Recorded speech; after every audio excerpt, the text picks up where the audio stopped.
The term Eskimo refers to the indigenous Yupik and Inuit people of eastern Siberia, northern Alaska, Canada, and Greenland.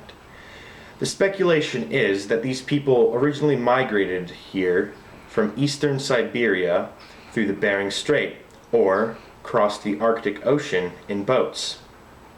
And these people have lived in the neighborhood of the Northern Hemisphere for thousands of years.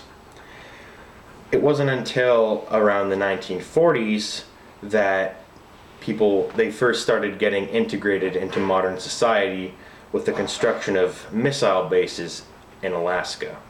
That's when they established schools and other government buildings in the Eskimo territory.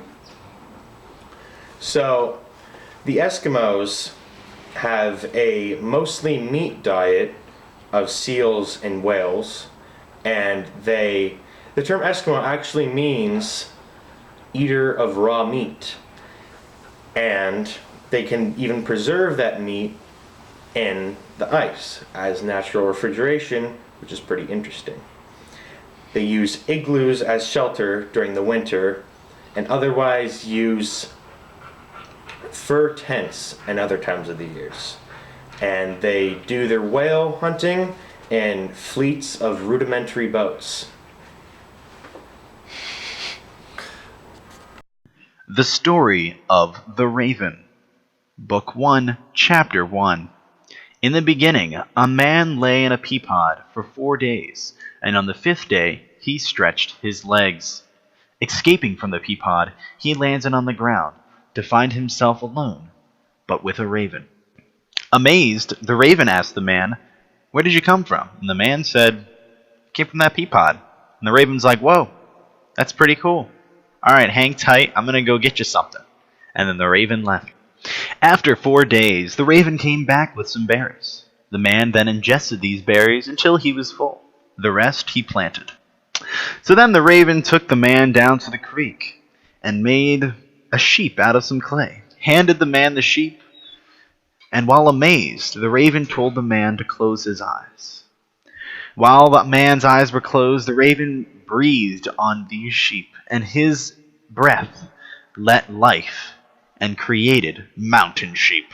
The raven wanted to help the man, so he taught him how to fish, how to build shelters, how to hunt with spears, and how to build fire. This allowed the man to survive on his own. Feeling that man was lonely, the raven made a beautiful woman out of mud.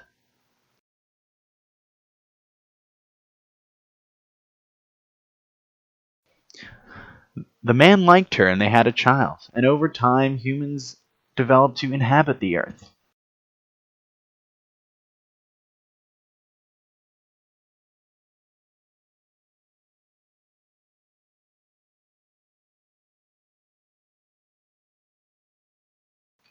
Although as the child grew, the raven saw the destruction.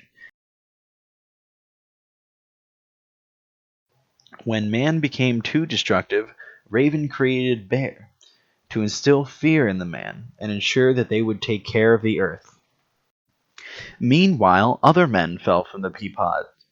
And the raven, seeing this, gave them spouses, gave them their children, gave them the knowledge they need to succeed.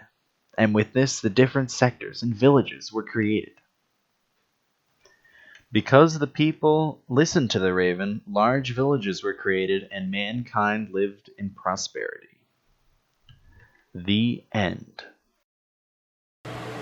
So, although the story seems to be pretty bizarre initially, we believe that it has a deeper meaning. The story illustrates the natural order of life as the Inuit people came to know it, and explains every basic aspect in a cause and effect manner. The Inuit people believed that as long as they obeyed and respected the raven, which represented a higher being or creator, they would lead a prosperous life. It is also apparent that the Inuit people deeply valued nature, as they used things they were fearful of as a constant reminder to preserve and care for nature. Although there was no definite destiny or end goal describing the creation story, we believe that it was ultimately to live a stable and comfortable life and to care for the people and natural world around us. Yes.